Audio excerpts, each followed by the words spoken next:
ఆంధ్రప్రదేశ్ రాష్ట్రంలో జరుగుతున్న ఎన్నికల నేపథ్యంలో జనసేనకి సపోర్ట్గా సినీ నటుడు స్టార్ క్యాంపెయినర్గా పనిచేస్తున్నారు పృథ్వీ గారు. అయితే ప్రస్తుతం ఆయన తాడేపల్లిగూడెంలో అయితే ఎన్నికల ప్రచారంలోకి వెళ్తూ ఉన్నారు. అయితే ఆయనతో మాట్లాడే ప్రయత్నం చేద్దాం. సార్ చెప్పండి, గత కొన్ని రోజులుగా మీరైతే జనసేనకి సపోర్ట్గా ఎన్నికల ప్రచారంలో ఉన్నారు కదా, ఆ ప్రజలు ఏ విధంగా సపోర్ట్ చేస్తూ ఉన్నారు? అద్భుతంగా ఉందండి. ప్రజాక్షేత్రంలో ఎన్నికల పోరు ఇప్పుడు జరుగుతుంది కాబట్టి ఎంత మార్పు ఉంటుందని మేము ఫస్ట్ నుంచి జనసేన అధ్యక్షులు పవన్ కళ్యాణ్ గారు కానీ, అటు మా చంద్రబాబు నాయుడు గారు కానీ, బీజేపీ పెద్దలు కానీ ఒకే మాట చెప్తున్నారు. రాష్ట్రంలో ప్రజల మధ్య మార్పు మొదలైంది. ఆ మార్పు బ్రహ్మాండంగా ముందుకెళ్తుంది. కార్యకర్తలు కానీ, ప్రజలు కానీ, బడుగు బలహీన వర్గాలు కానీ, రైతులు కానీ, కుల మతాలకు అతీతంగా అన్ని వర్గాల వారు, అన్ని కులాల వారు మరి కూటమి అభ్యర్థులనే బలపరచడానికి సిద్ధంగా ఉన్నారు అని చెప్తున్నారు. వారి మాట నిజమైంది. ఎందుకంటే గత 30 రోజుల నుంచి నేను చూస్తున్నాను, రాష్ట్రంలో అన్ని చోట్ల అన్ని ప్రాంతాల్లో తిరుగుతున్నాం కాబట్టి ప్రజల నాడి ఒకేలా ఉంది. ఏంటంటే సంక్షేమం దిశగా వెళ్తుంది వైఎస్ఆర్సీపీ ప్రభుత్వం అంటున్నారు. ఎక్కడా లేదు. వాడు ఇచ్చినట్టే ఇచ్చి ఇప్పుడు ఏంటంటే నేను శ్రీకాకుళం 7 రోడ్ జంక్షన్ అన్న ఒకటి ఉంది. అక్కడంతా బీద వ్యాపారస్తులు ఉంటారు, ఎక్కువగా మహిళలే ఉంటారు. ఎక్కువగా వాళ్ళందరూ ఏదో మామిడి పళ్ళు ఫ్రూట్స్ అమ్ముకుని బతికేవాళ్ళు. అమ్మ ఏంటి మరి మీకు సంక్షేమం వస్తుంది కదా అంటే, ఏటుంది బాబు అలాది అమ్మఒడి అన్నాడు 15,000 అన్నాడు, ముందు 13,000 చేశాడు దాన్ని. ఇప్పుడు మా ఇంట్లో 3 పిల్లలు ఉన్నారు, ఒకరికి అమ్మఒడి వస్తుంది, 2 పిల్లలకి 26,000 మేము కట్టాలి. మళ్ళీ ఆ 26,000 కోసం మేము 24/7 మా హస్బెండ్ నేను కలిసి పనిచేసి ఆ 26,000 కూడా చేర్చి మేము కట్టుకుంటున్నాం. ముందు ఇచ్చినట్టు ఇచ్చి వెనక నుంచి పట్టుకుపోతున్నాడు ఇతను చేసింది ఏమీ లేదు, అన్ని రకాలుగా పెరిగిపోయినాయి. ఇంకోటి ఎండ వేడి మీద తట్టుకోలేక మేము తిరుమల వెళ్ళటానికి దాచుకున్న డబ్బులు చంటి పిల్లలు ఉన్నారు కదా అని చెప్పి మేము ఏదైనా ఒక ఏసీ కొంటే ఆ వాలంటీర్లు ఎవరో వచ్చి చెక్ చేసి మీకు పథకాలు రావు అంటే, పేదవాడు కొంచెం సుఖంగా ఉంటే చూడలేనటువంటి ఈ ప్రభుత్వానికి చరమగీతం పట్టడానికి అందరూ సిద్ధంగా ఉన్నారు. సార్, నిన్న మీరైతే ఉమ్మడి మేనిఫెస్టో కూడా ప్రకటించింది, జనసేన కానివచ్చు, టీడీపీ కానివచ్చు. ఇదైతే రాష్ట్ర బడ్జెట్ 2 లక్షల కోట్లు ఉంది సంవత్సరానికి. కాకపోతే అది ఆచరణ చేయాలంటే 4 లక్షల కోట్లు ఉండాలి. ఎలా చేస్తారంటే కూడా వైసీపీ అయితే తీవ్రంగా విమర్శ జరుపుతూ ఉంది. ఏం చెప్తారు? తీవ్రమైన విమర్శలు ఎందుకు చేయరు? మొత్తం దోచుకున్న పందికొక్కులందరూ అక్కడ ఉన్నారు. ఇప్పుడు మన చంద్రబాబు నాయుడు గారు దిగిపోయినప్పుడు సుమారు 2.5 లక్షల కోట్లు ఎంతో అప్పు ఉండేది. మామూలు సామాన్యుడికి కూడా తెలుసు. ఇప్పుడు 11 లక్షల కోట్లు అప్పు అయిపోయింది. దీన్ని తీర్చాలంటే చంద్రబాబు నాయుడు గారు లాంటి విజ్ఞత కలిగిన మరి రాష్ట్రం గురించి పనిచేసే వ్యక్తి కావాలి. అలాంటి వ్యక్తి ముఖ్యమంత్రి చంద్రబాబు నాయుడు గారు. ఆయన 2 సంవత్సరాలు పనిచేస్తే ఒక ఒడ్డుకు చేరగలుగుతాం మనం. అంత దుర్మార్గం చేశాడు. ఈ రోజున 2 లక్షల ఏదో అన్నారు మీరు, బడ్జెట్ మనకింత పరిమితని 4 అవుతుంది అన్నారు కదా. దానికోసం ప్రజల దగ్గరికి వెళ్తారు, చెప్తారు ఇది పరిస్థితి, రాష్ట్రాన్ని నాశనం చేసాడు ఇతను, ఇది ప్రజలందరికీ వివరిస్తాం. ఆ రకంగా ముందుకెళ్తాం. ఎక్కడ తగ్గే ప్రసక్తే లేదు. పేదవాడి కోసం ప్రభుత్వ పథకాలు ఎక్కడ ఆపకుండా సంక్షేమం దిశ వైపే ఈ ప్రభుత్వం, కూటమి ప్రభుత్వం ప్రయాణం చేస్తుందని సందర్భంగా తెలియజేస్తున్నాం. మీరు రాష్ట్ర వ్యాప్తంగా అన్ని నియోజకవర్గాలు కూడా పర్యటన చేస్తూ ఉన్నారు. ప్రస్తుతం అయితే తాడేపల్లిగూడెంలో శ్రీనివాస్ గారికి మద్దతుగా కూడా చేస్తూ ఉన్నారు. అంటే ఇక్కడ శ్రీనివాస్ గారికి ప్రజల ఆదరణ ఏ విధంగా ఉంది? మీరు అంటే ఏం అబ్జర్వ్ చేస్తారు? శ్రీనివాస్ గారు ఆల్రెడీ ప్రూవ్డ్ పొలిటీషియన్ ఇక్కడ. ఎందుకంటే నేను ఇక్కడ మా జన్మస్థలం తాడేపల్లిగూడెం, మా విద్యాభ్యాసం మొత్తం ఇక్కడే, డిగ్రీ వరకు ఇక్కడ చదువుకున్నాం. సో ఇక్కడ ఉన్న ప్రజలందరినీ నేను, నాకు తెలిసిన చుట్టాలు కానీ, బంధువులు, స్నేహితులు అందరినీ నేను పలకరించడం, ప్రతిరోజు మాట్లాడుతున్నాం. మున్సిపల్ చైర్మన్గా ఉన్నప్పుడే గణనీయమైన ప్రగతి సాధించాడు తాడేపల్లిగూడానికి. అలాంటిది ఈ రోజున ఆయన ఎమ్మెల్యే వస్తే బ్రహ్మాండంగా ఆయన గెలిపించుకుంటాం మేము. పేదవాడి కోసమే ఉంటాడు బొలిశెట్టి శ్రీనివాసు. గాజు గ్లాసు గుర్తు అనేది పేదవాడికి సంకేతం.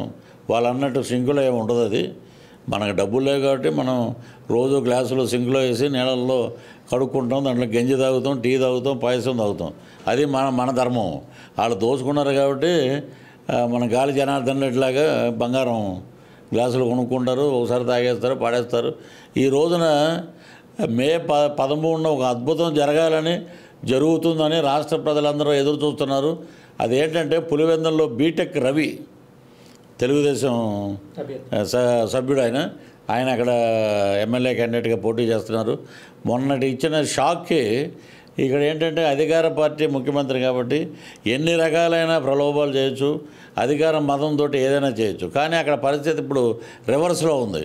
ఒకప్పుడు జగన్మోహన్ రెడ్డి గారు ఎక్కడో ఉంటే భారతీరెడ్డి గారు, విజయమ్మ, షర్మిలమ్మ గారు, సునీతమ్మ గారు అందరూ తిరిగేవారు.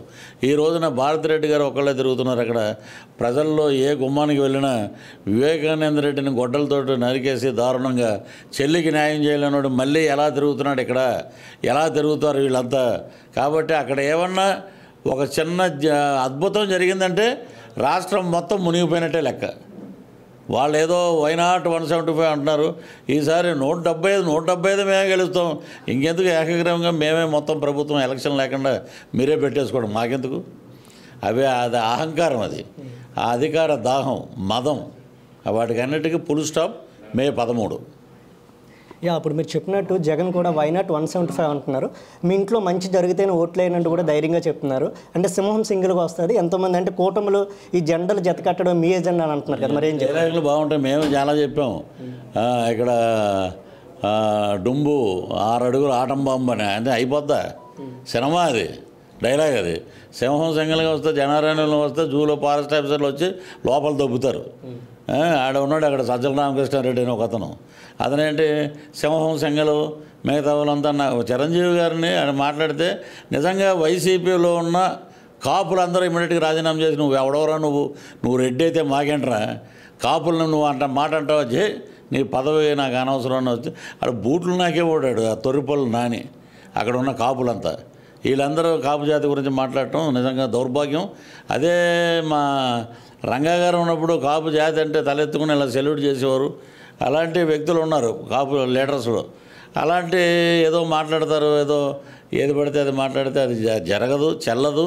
కాబట్టి వీళ్ళందరికీ దగ్గరలోనే ఉంది. ఏంటంటే రవితేజ అంటాడు విక్రమార్కుల్లో, జింతాక అని, అలాగే ఉంది వీళ్ళు జింతాకే మొత్తం.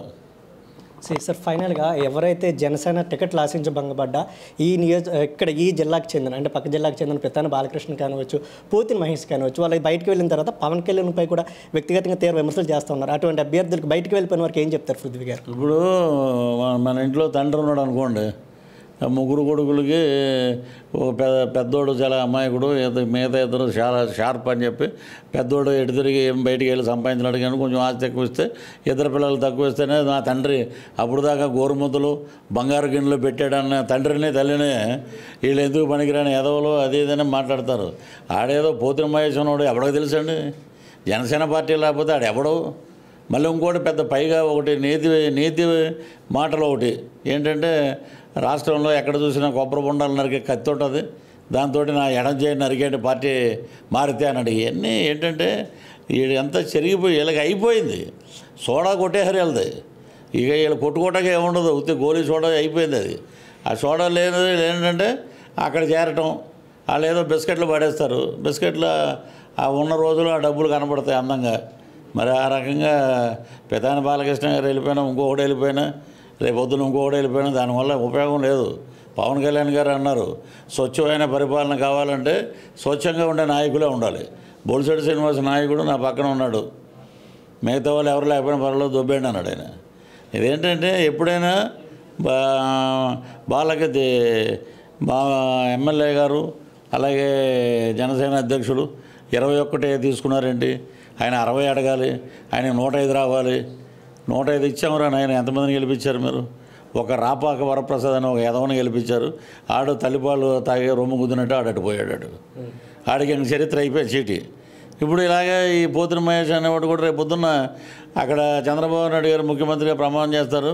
ఇక్కడ అయితే నాకు తెలిసి డిప్యూటీ సీఎం హోంమంత్రి పవన్ కళ్యాణ్ గారు ప్రమాణ స్వీకారం చేసి వీళ్ళు అలాగా ఆ కారులో వెళ్ళిపోతుంటే అలాగే బేల చూపులు వేసుకుంటే అలా చూడటం వీళ్ళు, అంతకు మించి ఏముండదు.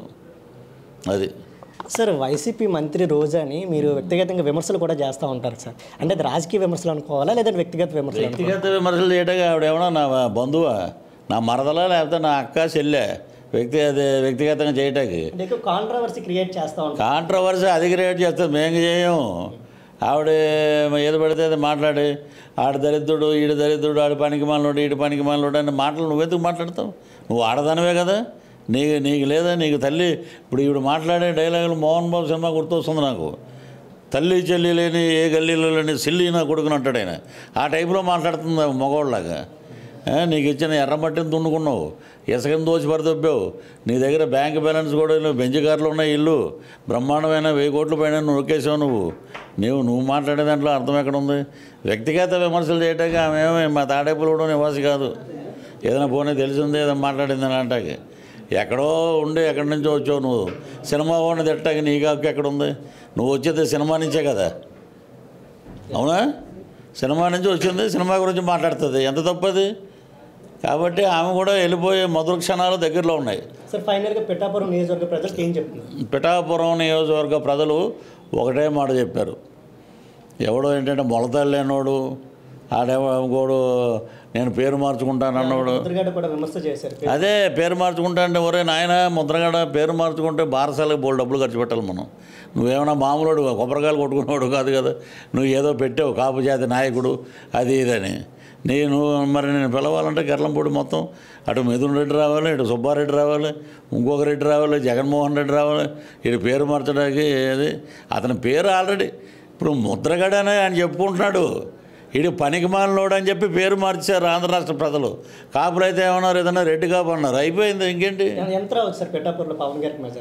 పవన్ గారికి నాకు తెలిసి అక్కడ నేను చూసిన ఫస్ట్ పేజ్లో ఎలక్షన్ క్యాంపెయిన్లో దగ్గర బ్రాహ్మణులు కానీ, మత్స్యకార సోదరులు కానీ, అటు మన వర్మ గారు కానీ, తెలుగుదేశం కార్యకర్తలు కానీ, బీజేపీ కార్యకర్తలు కానీ, నియోజకవర్గంలో అన్ని బడుగు బలహీన వర్గాల ఓట్లు అన్నీ లెక్కేస్తే పవన్ కళ్యాణ్ గారికి ఉన్న 2,37,000 ఓట్లలో 1,60,000 ఓట్లు ఆయనకి పోలవుతాయి.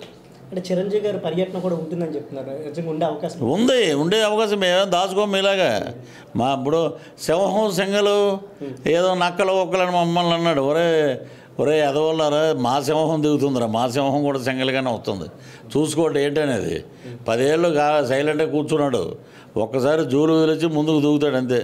మీరు సర్దుకోవటం, మేము వెళ్ళాం ఎక్కడికి, మేము ఎక్కడే ఉంటాం, మీరు సర్దుకుని పోవాల్సిందే. మీరు ఫైనల్గా రాష్ట్ర వ్యాప్తంగా 175 నియోజకవర్గాలు మీరు ఎన్ని సీట్లు కొట్టబోతున్నారు? 136. నేను చెప్తున్నా కదా, నేను రాసుకోను. నేను టీవీ నేనుగా ఇచ్చాను అగ్రిమెంటు, నువ్వు రాసుకోరా అని చెప్పి అప్పట్లో వైసీపీ ఉన్నప్పుడు. మన నోరుకి పవర్ అని నేను చెప్పను. నేనేమో వేదాంతి సిద్ధాంతి అని చెప్పను. రాష్ట్ర ప్రజల మనోభావాలు ఇక్కడ చెప్తున్నాను నేను. 136, 21 parliament. Thank you. Thank you.